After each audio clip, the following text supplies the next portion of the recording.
मृत्यु और मृत्यु के बाद का अनुभव, यह कुछ ऐसी बातें हैं जो चर्चा का विषय कम ही बनती है, लेकिन साथ ही यह ऐसा भी विषय है जो लोगों के मन में जिज्ञासा जगा देता है। मौत के बाद क्या होता है, यह दुनिया के सबसे बड़े रहस्यों में से एक है। कुछ लोग यह मानते हैं कि मौत के बाद लोगों का दूसरा जन्म होता है, कुछ मानते हैं कि लोग स्वर्ग सुधार जाते हैं, और कुछ यह मानते हैं कि मौत के बाद बस इंसान का अस्तित्व समाप्त हो जाता है। लेकिन एक सत्य ऐसा भी है जिस पर सब विश्वास रखते हैं कि मरने के बाद इंसान कभी वापस नहीं आता। लेकिन दुनिया में कुछ उदाहरण ऐसे भी हैं जिसने एक अटूट सत्य को गलत साबित कर दिया है।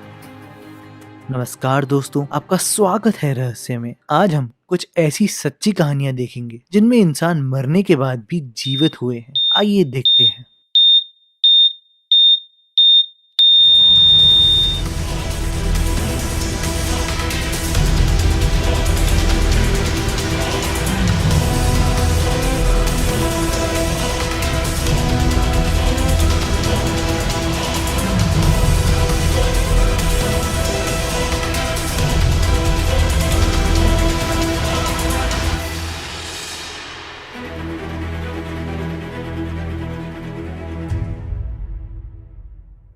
Annabelle beam. एना बस 5 साल की थी जब उन्हें पता चला कि उन्हें सूडो ऑब्स्ट्रक्शन मोबिलिटी डिसऑर्डर और एंट्रल हाइपोमोबिलिटी डिसऑर्डर है, जो एक प्रकार का इंटेस्टिनल यानी आंतड़ियों की बीमारी होती है। इस बीमारी की वजह से उसे लगातार दर्द रहती थी, जिसकी वजह से उसे कई बार अस्पताल जाना पड़ता था। डॉक्टर्स भी समझ नहीं पा रहे थे कि इतनी दवाइयों और सर्जरी के बाद भी एना की इंटेस्टाइन एक आम आदमी की तरह काम क्यों नहीं कर रही थी। ना वह कुछ खा सकती थी और ना वह बिना फीडिंग ट्यूब के कुछ पी सकती थी। तंग आके एक दिन एना ने अपनी माँ से कहा कि वह जीना नहीं चाहती। 2011 में जब एना 8 साल की थी तो वह एक दिन पेड़ पे चढ़ते हुए मुंह के बल गिर गई। उसे फटाफट बेहोशी की हालत में अस्पताल ले जाया गया। कुछ समय बाद जब एना को होश आया तो उसने दावा किया कि वह अपनी दादी मीमी से मिली है, जिनकी कुछ ही सालों पहले मृत्यु हुई थी। एना ने यह भी कहा कि वह बेहोश होने के बाद हेवन में जीसस से मिली और उनकी गोद में बैठी रही। जीसस ने उन्हें कहा कि वह पृथ्वी पर वापस जाने के बाद बिल्कुल ठीक हो जाएगी। एनाबेल होश में आने के बाद सचमुच बिल्कुल ठीक हो गई। हॉस्पिटल के सारे डॉक्टर्स और उनके माता पिता एनाबेल को ठीक देख के हैरान रह गए। इस अविश्वसनीय कहानी को पहले एक बुक और फिर एक famous movie miracles from heaven में भी दर्शाया गया है। एनाबेल की माँ इस जीवन सत्य को अपनी कहानी नहीं बल्कि गॉड स्टोरी बताती है। Kelvin Santos. ब्राजील के बेलम शहर का रहने वाला केल्विन सैंटोस एक 2 साल का ही बच्चा था। उसे निमोनिया होने की वजह से अस्पताल ले जाया गया। बहुत इलाज करने के पश्चात भी शाम के 7:40 में उसकी मृत्यु हो गई। उसका शरीर एक प्लास्टिक की थैली में उनके परिवार को सौंप दिया गया। घर वाले केल्विन के शरीर को घर ले आए और रात भर उसे एक खुले ताबूत में रख दिया गया।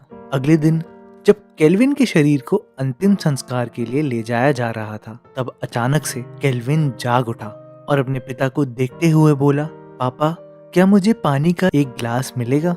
केल्विन के पिता एंटोनियो सैंटोस और उसके सारे रिश्तेदार आश्चर्यचकित रह गए और खुशी से जोर जोर की चीखने लगे।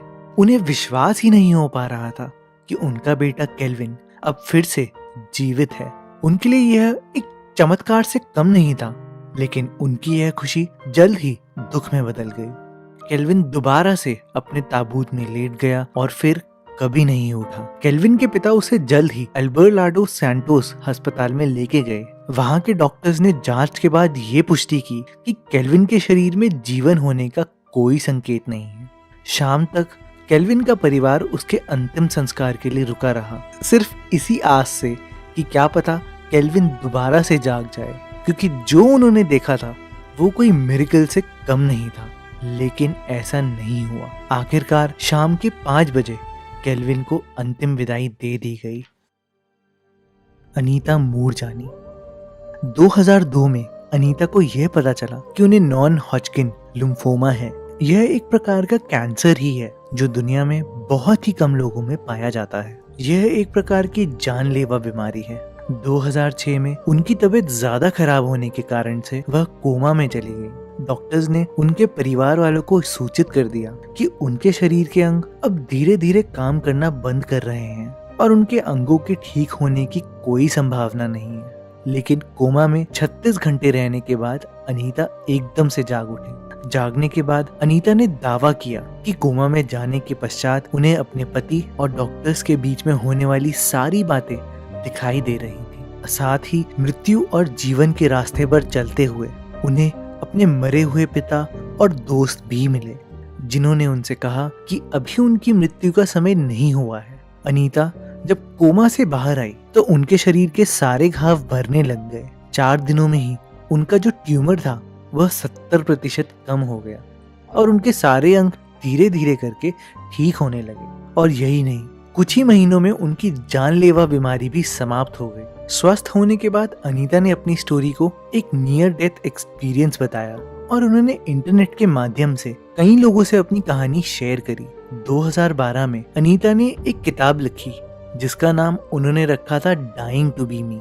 रिलीज होने के 2 हफ्ते के अंदर ही उनकी बुक न्यूयॉर्क टाइम्स की बेस्ट सेलर की लिस्ट में शामिल हो गई। Margery McCall.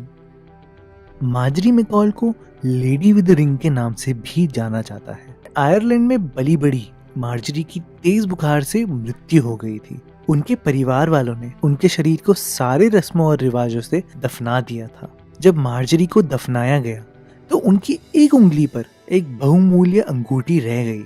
ये बात जब कुछ चोरों को पता चली तो उन्होंने मार्जरी की कब्र को खोदने की योजना बनाई। कब्र खोदने के बाद जब चोरों ने अंगूठी निकालने की कोशिश की तो वह बाहर ही नहीं आई। मार्जरी की मृत्यु होने के पश्चात उन्हें दफनाने से उनकी उंगलियां सूज गई थी। चोरों ने आखिरकार सोचा क्यों ना मार्जरी की उंगली काट के उसकी अंगूठी निकाल लें।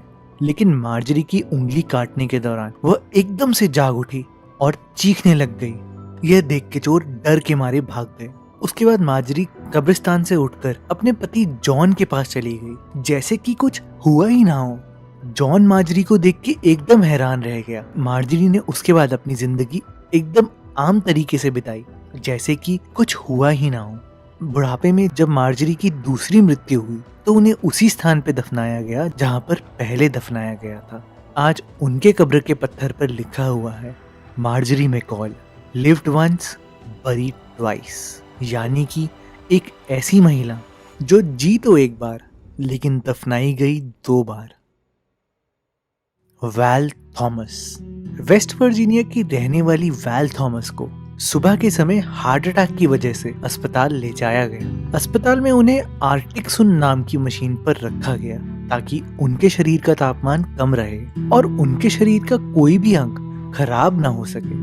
लेकिन एकदम से 10 घंटे के अंदर ही उन्हें दोबारा 2 हार्ट अटैक आ गए। उन्हें BIS मॉनिटर मशीन पर रखा गया, जिससे ये सामने आया कि 17 घंटों तक उनके ब्रेन में कोई एक्टिविटी नहीं थी। उनकी दिल की धड़कन रुक गई थी और शरीर में कोई पल्स नहीं थी। लेकिन फिर भी डॉक्टर्स ने उन्हें एक रेस्पिरेटरी मशीन पर रखा जिसके सहारे वो सांस ले सकें। उनके डॉक्टर केविन ने वैल के काफी समय तक न्यूरो फंक्शन ना होने से, यानी ब्रेन में कोई भी एक्टिविटी ना होने की वजह से शरीर के सारे ट्यूब हटाने को कहा। लेकिन 10 मिनट में ही वैल एकदम से जाग उठी और बातें करने लगी। जब उनके सारे टेस्ट करवाए गए तो यह सामने आया कि उनके शरीर में कोई ब्लॉकेज नहीं थी। वैल का दिल बिल्कुल एक नए दिल के समान था। वैल ने कहा कि उनके साथ चमत्कार हुआ है। डॉक्टर्स ने इस घटना को एक मेडिकल मिरेकल का नाम दिया। फागेलियो मुखानेट्जेनोव। रशिया की रहने वाली फागेलियो को घर पर हार्ट अटैक आने की वजह से अस्पताल ले जाया गया। अस्पताल में डॉक्टर्स ने उन्हें मृत घोषित कर दिया। जब उनके शरीर को दफनाने के लिए ले जाया गया तो वह एकदम से जाग उठी। उठने के बाद जब उन्होंने अपने रिश्तेदारों को उनकी मृत्यु का शोक बनाते हुए देखा तो वह बहुत जोर जोर से चीखें मारने लगी और उन्हें फिर से हार्ट अटैक आ गया।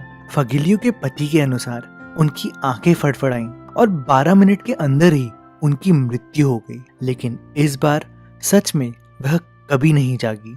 तो दोस्तों, ये थी कुछ ऐसी कहानियां जहाँ पर लोग मरने के बाद भी जिंदा हो गए। अगर आपको लगता है कि ये सब बातें झूठी हैं, तो आप इन घटनाओं को गूगल सर्च भी कर सकते हैं।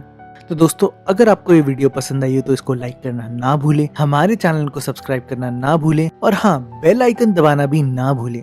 तो दोस्तों, मिलते हैं आपसे अगले हफ्ते।